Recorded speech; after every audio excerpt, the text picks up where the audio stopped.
여러분, 오늘 우리가 파헤쳐볼 이야기는요, 지금으로부터 무려 700년 전, 정말 믿기 힘든 한 왕에 대한 이야기입니다. 자, 바로 시작해보죠. 아니, 고려의 왕이 티베트 고원으로 유배를 갔다? 이게 말이 되나요? 진짜 소설 같은 얘기죠. 근데요, 이게 1320년에 실제로 있었던 일입니다. 고려의 충선왕이 지구상에서 가장 멀고 외딴 곳 중 하나로 쫓겨난 거죠. 아니, 대체 왜 왕이 그런 곳까지 가게 됐을까요? 그 이유를 알려면요, 먼저 그가 겪어야 했던 그 과정 자체를 들여다봐야 합니다.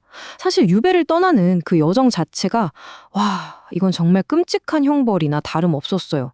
무려 6개월입니다. 6개월 동안 7,000km가 넘는 거리를 정말 상상도 안 가는 길이죠. 북경에서 출발해서 화북 평야를 가로지르고 험준한 중국 서부 지형을 넘어서 마침내 티베트 사캬 사원에 도착하는 이 여정. 이건 그냥 고난의 행군 주 자체였다고 봐야죠. 당시 기록인 고려사를 보면요, 이 상황이 얼마나 비참했는지 그대로 드러납니다. 홀로 만리나 되는 유배지로 가야 했고, 따르던 자들 대부분이 중도에 그를 버렸다. 왕을 따르던 신하들마저 그 험난한 길에 질려서 도중에 다 도망가 버린 거예요. 정말 철저하게 혼자가 된 거죠. 자, 그런데 그냥 티베트에 아무 데나 간 게 아니에요. 목적지가 어디였냐면 바로 사캬 사원이었습니다. 당시 티베트의 정치, 종교의 완전한 중심지였죠. 라싸에서도 서쪽으로 450km나 더 들어가야 하는 곳.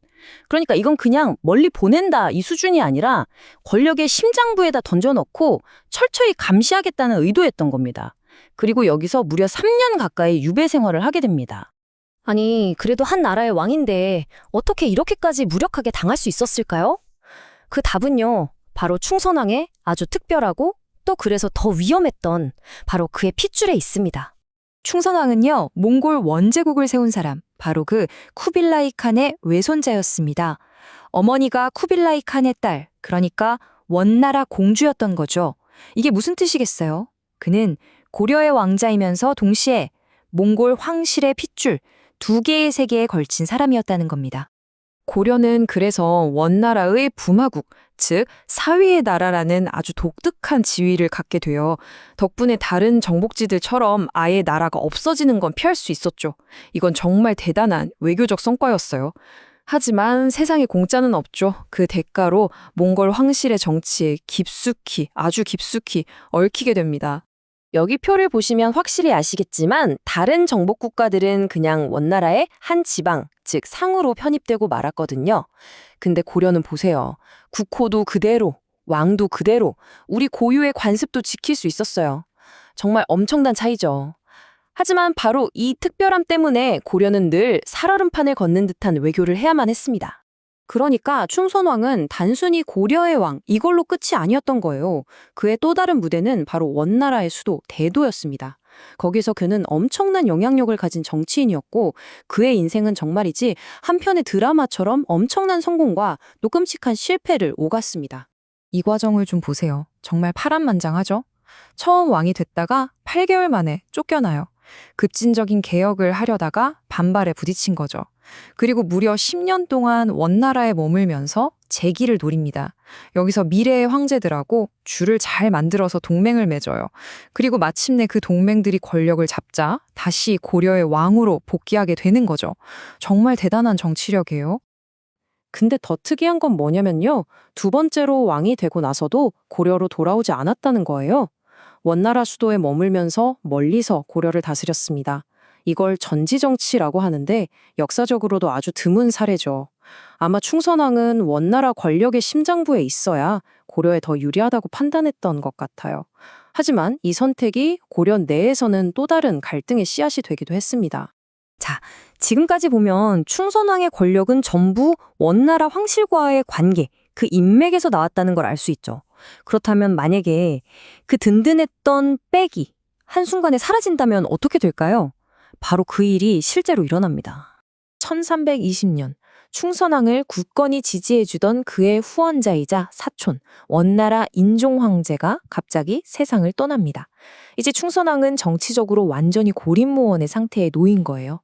황제가 죽자마자 궁궐은 다음 황제 자리를 놓고 피비린내 나는 권력 투쟁에 휩싸입니다. 그리고 충선왕도 이제 선택을 해야만 했습니다. 어느 줄에 설 것인가. 자, 여기서부터가 비극의 시작입니다. 원래 인종 황제는 조카에게 자리를 물려주겠다고 약속을 했었는데 이걸 깨고 자기 아들 영종을 황제로 앉혀요.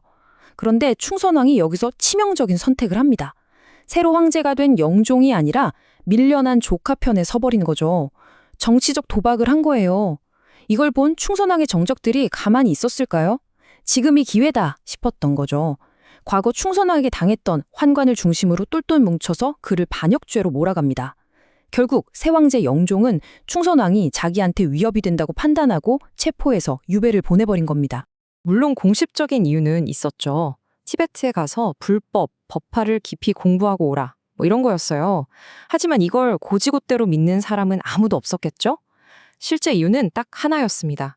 원나라 정치판에서 너무 강력하고 또 불편했던 경쟁자 충선왕을 아예 제거해버리라는 거였죠. 이건 유배를 빙자한 완벽한 정치적 숙청이었습니다. 결국 충선왕이 이 기구한 운명은요, 그냥 한 사람의 비극으로 끝나지 않습니다.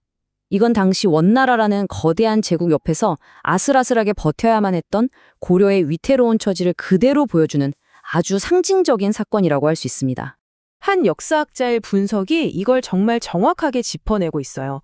그의 운명은 원나라 황실의 내부 분쟁과 얽혀 있었다. 그는 승리자가 되어 권력을 잡을 수도 있었지만 패배자가 되어 그 대가를 치룰 수도 있었다.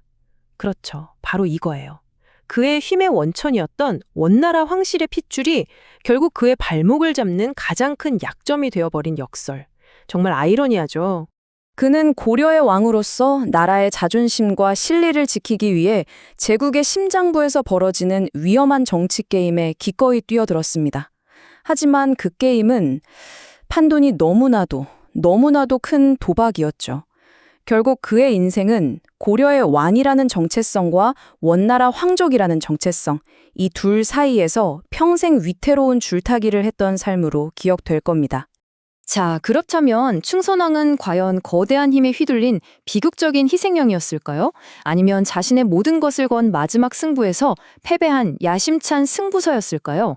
어쩌면 이 질문에 대한 답을 생각해보는 과정이야말로 거대한 역사의 흐름 속에서 한 인간의 고뇌와 선택이 얼마나 중요한지를 다시금 깨닫게 해주는 게 아닐까 싶습니다.